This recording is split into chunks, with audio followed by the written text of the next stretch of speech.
Life should be easier.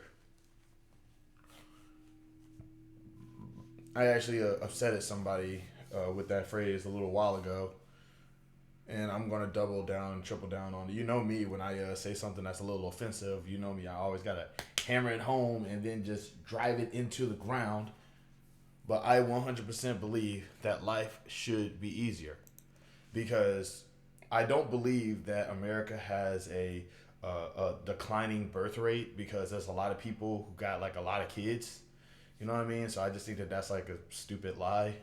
But I think it is kind of weird and crazy that if we're trying to if we want the birth rate to increase or go up or another baby boom or whatever, I feel like we need to just sort of come to grips with the possibility and the sheer fact that life is not great and it should be. It should not only be great, it should be easier. A few years back, I was randomly followed by an actress slash activist on Instagram. Her name was Sierra Foster, and to this day, I still don't know why she did it.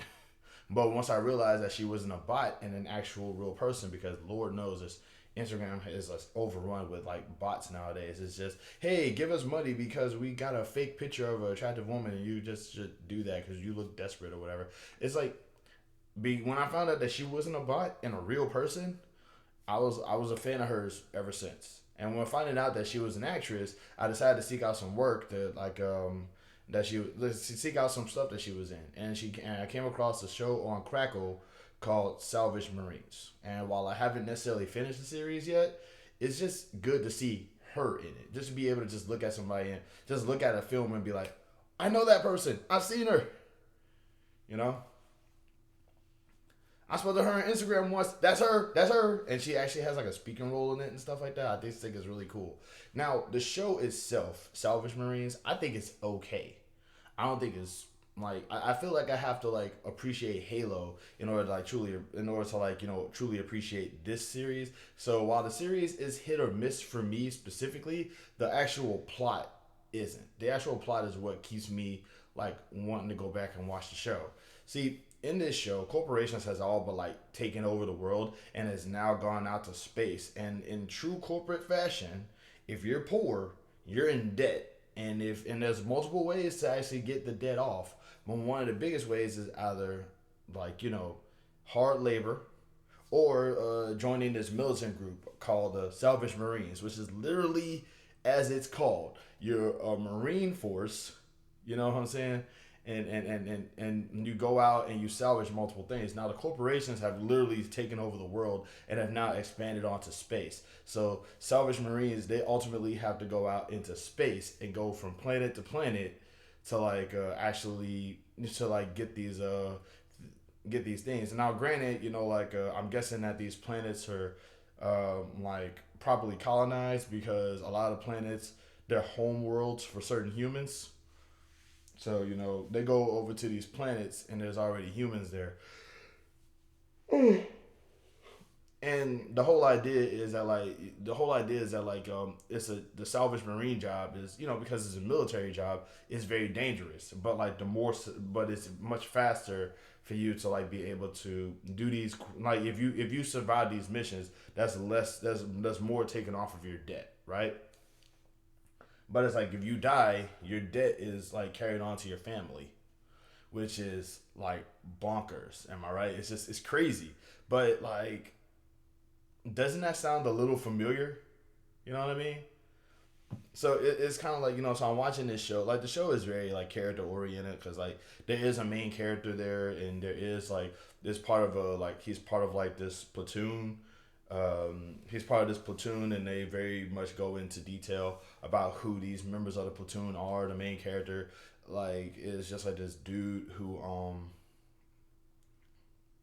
like he's going over there to try to get the debt off and try to get the debt off from his family, and in the process he cheats on his wife. I don't know. I don't understand what it is about writers wanting to like wanting to make like cheating spouses this cool thing. I didn't like it when Nancy was doing it with Chief Redcorn. I don't like it now in this instance. In any case though, I don't think I think it's a hit or miss show for me, but I still watch it because my homie's in it, and because it actually is very, it seems like sort of like a bleak look into the future a little bit.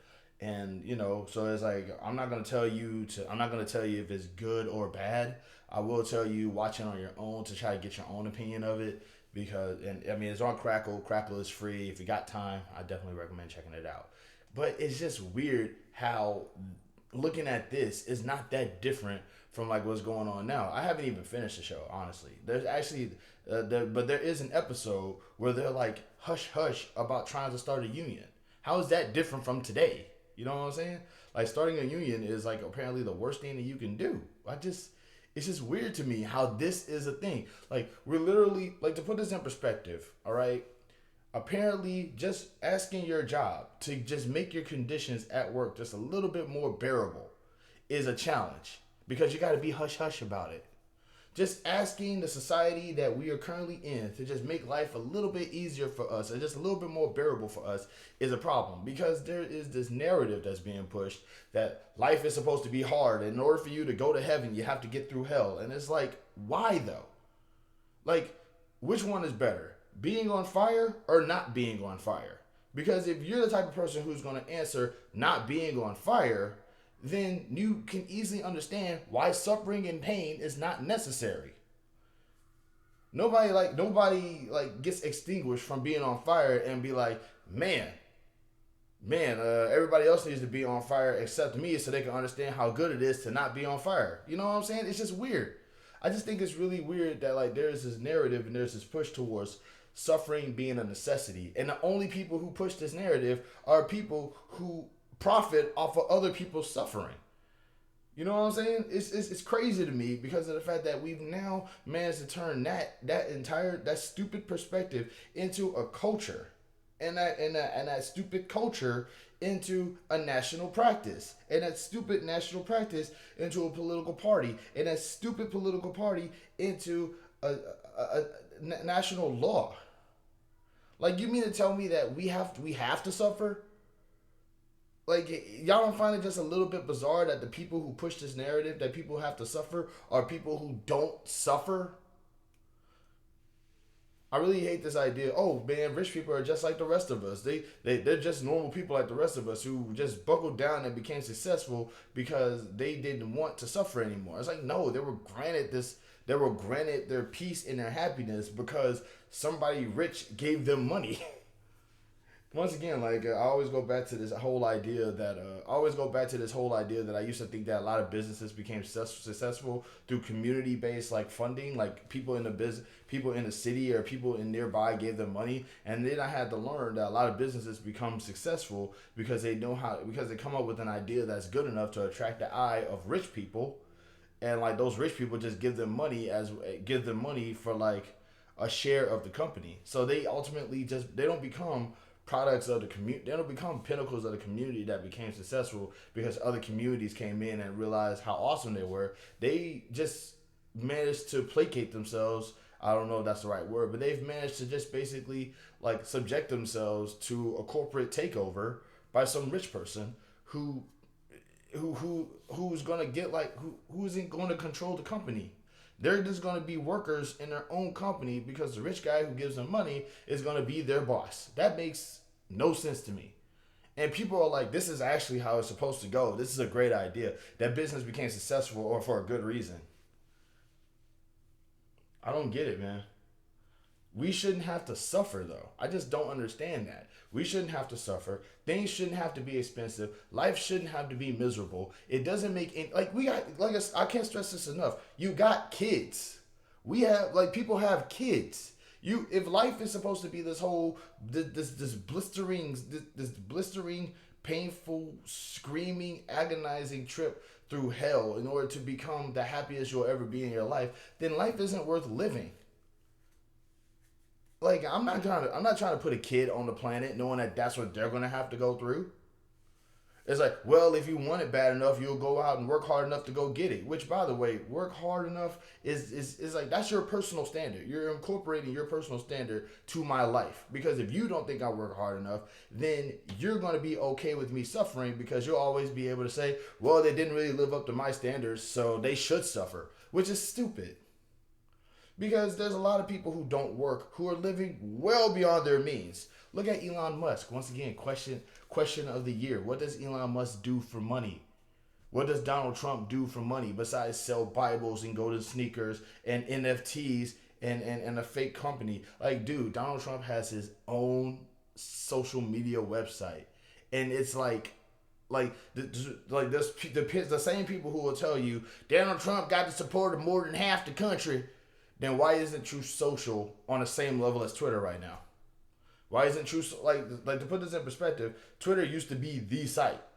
Truth Social is nowhere near that level. You see what I'm saying? Donald Trump established his own social media site. You're not even on it. But you think that everything is awesome, right? But this dude is awesome, right? He's so successful. He's selling gold shoes that you don't have. He sold a Bible which you also probably don't have. He has a website that you're probably not on. But according to you, this dude is like the entrepreneur, genius, rich guy, successful. He should be the ruler of the world. And even if he's not, then Elon's going to be anyway. I'm voting for the F Elon. It's like, what? I'm just saying, dude, like life should be, I just really hate the fact that like life should be easier is a controversial statement. Because you're going to have some people out there just basically saying, "Nuh-uh, it shouldn't be easier. I should suffer until I become successful." It's like, if you want to suffer to become successful, by all means do that. But other people shouldn't have to do it just because you want it for yourself. That's just weird. And I just find that to be that's just bonkers to me, man. Like, we're really close to being the future that Salvage Marines made years ago on Crackle. Hopefully, though, at the very least, I get a chance to be within like, moments of just being able to say, "Hey, Cece," before I get blasted or whatever by some alien thing that's defending its homeland from Earth invaders, so to speak. It's just crazy to me, man. I just don't. It's like, I don't understand the relevance of suffering anymore, because it just feels like it only leads to more suffering. And at this point right now, should we really be continuing? Is suffering really that important that we have to have it all the time? Because once again, there's kids being born onto this place, and this is all they're gonna know. Like, are we really just going to brainwash kids into thinking that they have to suffer and be miserable until somebody decides that they don't have to be anymore? Because that's basically what was always being pushed to me. It's like, well, if I think that you're working hard enough, then you will get out of the situation that you're in.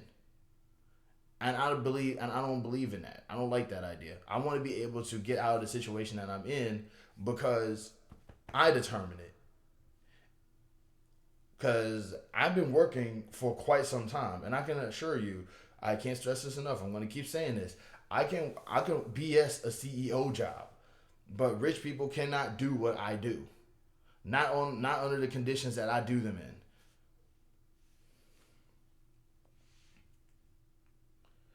Oh, by the way, check out Salvage Marines on Crackle. It's actually not a terrible show. Um, at least, or rather, check it out and form your own opinion. Also, suffering. Also, I can't stress this enough. I don't think that there is a low birth rate thing in America. I don't believe in that. Seriously, if there's a low birth rate in America, explain all of the people who got all these kids. Like, I don't know what's worse, the rumor or the people who believe them. Love and peace, y'all.